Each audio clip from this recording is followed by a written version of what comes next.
Oke, kali ini gue mau ngebahas tentang iPhone 13 ya. Gimana sih pemakaian di tahun 2025 ini? Apakah masih worth it ataukah sudah nggak rekomendasi lagi ya? Ini pemakaian real gue ya, review jujur yang gue rasain selama gue pakai iPhone 13 ini. Ini iPhone 13 basic ya, yang gue udah pakai sekitar ya kurang lebih 1 tahun lah. Gimana sih rasanya pakai iPhone 13 ini di tahun 2025 dengan berbagai macam fitur yang gua rasain serta ya game-game sedikit lah yang gua cobain. Bagaimana sih penjelasan lengkapnya yang gua rasain? Cek aja videonya langsung.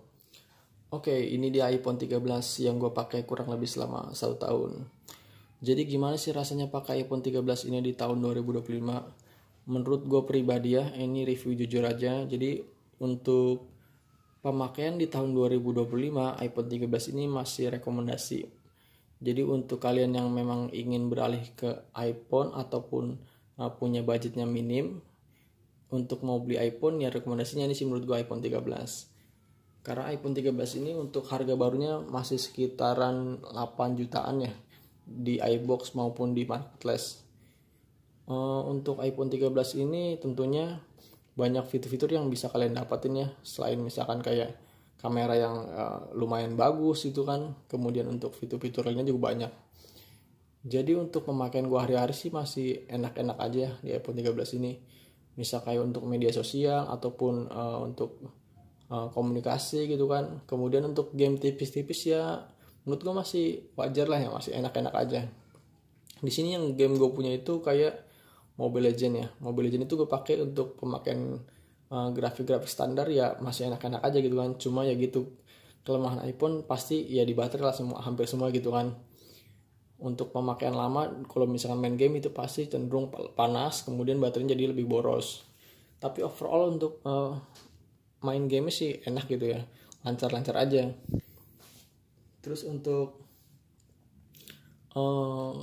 beberapa fiturnya misalkan contoh kayak kamera ataupun yang lainnya gitu kan, iCloud itu berguna banget ya menurut gue untuk menyimpan data. Untuk kamera sendiri pun ini masih tergolong jernih ya, lumayan lah untuk zaman sekarang sekelas iPhone 13 itu masih nggak ketinggalan menurut gue.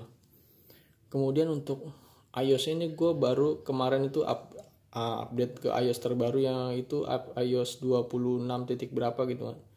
Nah di sini sih kayaknya udah ada mau pembaruan lagi nih. Nah ini mau pembaruan ke iOS 26.1 itu ukuran sekitar 3,3 GB, lumayan juga kan. Di sini untuk pembaruannya itu meliputi pilihan berwarna baru untuk liquid glassnya. Mungkin ini ya liquid glassnya ini kan.